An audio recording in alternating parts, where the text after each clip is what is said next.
Hindi cinema के superstar Rajesh Khanna आज इस दुनिया में नहीं है, लेकिन उन्होंने सिनेमा जगत और सिने प्रेमियों के दिलों में अपनी ऐसी छाप छोड़ी जिसे आज भी याद किया जाता है। बेहद शांत किस्म के और शाही अंदाज वाले राजेश खन्ना ने एक जमाने में एक साथ 15 हिट फिल्में देने का रिकॉर्ड बनाया था। राजेश खन्ना ने अपने करियर में आशा पारेख, मुमताज, डिंपल कपाड़िया और जयप्रदा से लेकर श्रीदेवी समेत कई लीडिंग हीरोइंस के साथ काम किया। फिल्मी पर्दे पर उन्हें सिर्फ गंभीर किरदारों में ही नहीं बल्कि रोमांटिक और चॉकलेटी हीरो के तौर पर भी काफी पसंद किया गया। भारतीय सिनेमा के पहले सुपरस्टार रहे राजेश खन्ना का ऐसा चार्म था कि लड़कियां उन्हें देखते ही घेर लेती थी। गाड़ी से निकलते तो चूम चूम कर उन्हें लिपस्टिक से लाल कर देती। नमस्कार, मेरा नाम है लता सिंह और आप देख रहे हैं रिपोर्टर जी। रिपोर्टर जी के सिनेमा स्पेशल में आज इस वीडियो में हम जानेंगे सुपरस्टार राजेश खन्ना के जीवन से जुड़े कुछ दिलचस्प और अनसुने किस्से। बॉलीवुड के पहले सुपरस्टार राजेश खन्ना 70-80 के दशक में एक साथ कई फिल्मों में काम किया करते थे।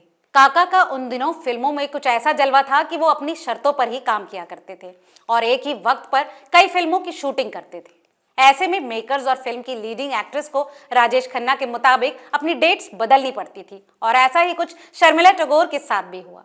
साल 1969 में आई शर्मिला टैगोर और राजेश खन्ना की फिल्म आराधना बॉलीवुड की सबसे बेहतरीन फिल्मों में शामिल हुई।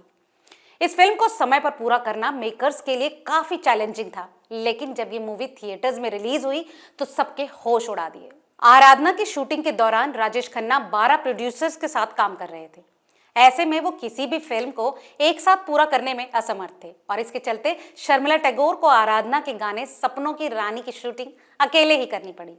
दरअसल राजेश खन्ना और फिल्म निर्माता शर्मिला टैगोर के बगैर ही फिल्म के अन्य हिस्से की शूटिंग के लिए दार्जिलिंग चले गए थे और एक्ट्रेस को मुंबई में ही स्टूडियो में ही गाना फिल्माना पड़ा। फिल्म के गाने सपनों की रानी को दर्शकों का भरपूर प्यार मिला। इस गाने ने रिलीज होते ही मार्केट में धूम मचा दी। शर्मिला टैगोर, फरीदा जलाल, राजेश खन्ना, अशोक कुमार और सुजीत कुमार जैसे उम्दा सितारों से सजी फिल्म आराधना साल 1969 की सबसे ज्यादा कमाई करने वाली फिल्म के तौर पर उभरी। मीडिया रिपोर्ट्स के अनुसार 80 लाख में बनी इस फिल्म ने बजट से लगभग 7 गुना ज्यादा कमाई की थी। हिंदी सिनेमा के लेजेंडरी सुपरस्टार राजेश खन्ना का स्टारडम ऐसा था कि बड़े बड़े फिल्म स्टार्स भी उनके स्टाइल और लाइफस्टाइल को देखकर रश्क खाते। वहीं कई लोग उन्हें उनकी लाइफस्टाइल के चलते पसंद भी करते थे। अपने दौर की टॉप एक्ट्रेस रही आशा पारेख ने एक बार एक इंटरव्यू के दौरान बताया कि मैंने राजेश खन्ना जैसा स्टारडम कभी नहीं देखा। या तो हजारों लड़कियां देवानंद पर जान छिड़कती थी या फिर राजेश खन्ना पर। ऐसी दीवानगी फिर कभी नहीं देखी गई। उनके जैसा ना तो कोई पहले आया और न ही बाद में। उन्होंने बताया कि जब हम आन मिलो सजना और कटी पतंग की शूटिंग कर रहे थे तो सैकड़ों लड़कियां लोकेशन पर उनसे मिलने के लिए इकट्ठा हो जाती थी, लिहाजा हमें शूटिंग रद्द करनी पड़ती थी। दोस्ती के मामले में भी राजेश का कोई सानी नहीं था। 1973 में उन्होंने जब डिंपल कपाड़िया से शादी की और हनीमून पर गए तो वहां भी वो सिर्फ अपनी पत्नी के साथ नहीं गए। डिंपल के अलावा वो फिल्म प्रोड्यूसर राज भाटीजा और उनकी पत्नी निर्मल और बलदेव पाठक को भी साथ ले गए थे। लंदन में हनीमून सेलिब्रेशन के दौरान डिंपल के जन्मदिन पर राजेश ने अमिताभ बच्चन और जया बच्चन को भी बुलावा दिया। फिल्म स्टार राजेश खन्ना अपने जमाने में इतने पॉपुलर थे कि उनके बारे में आए दिन नई नई खबरें सुनने को मिलती। लड़कियों के बीच राजेश बेहद पॉपुलर थे। लड़कियों ने उन्हें खून से खत लिखे, उनकी तस्वीरों से शादी तक कर ली। कुछ ने अपने हाथों पर सुपरस्टार का नाम गुदवा लिया। वहीं कई लड़कियां उनकी तस्वीरें तकिए के नीचे रखकर सोया करती थी। खबरें ऐसी भी थी कि राजेश की सफेद रंग की कार जब रुकती थी तो लड़कियां उस कार को ही चूम लेती थी। उनकी गाड़ी की धूल से लड़कियां अपनी मांग भरा करती थी। ये सभी बातें उनके साथी कलाकारों ने मीडिया जगत को बताई। सुपरस्टार राजेश खन्ना के जीवन से जुड़ा एक और बेहद हैरान करने वाला किस्सा ये भी है कि निर्माताओं ने सुपरस्टार से मिलने के लिए अस्पताल तक में कमरा बुक करवा लिया। कहा जाता है कि निर्माता निर्देशक राजेश खन्ना के घर के बाहर लाइन लगाए खड़े रहते थे। वो उन्हें मुंह मांगी रकम देकर साइन करना चाहते थे।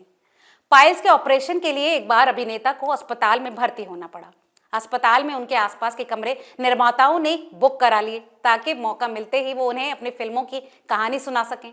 राजेश ने कहा कि वो अपनी जिंदगी से बेहद खुश थे। तो ये था उनका जलवा।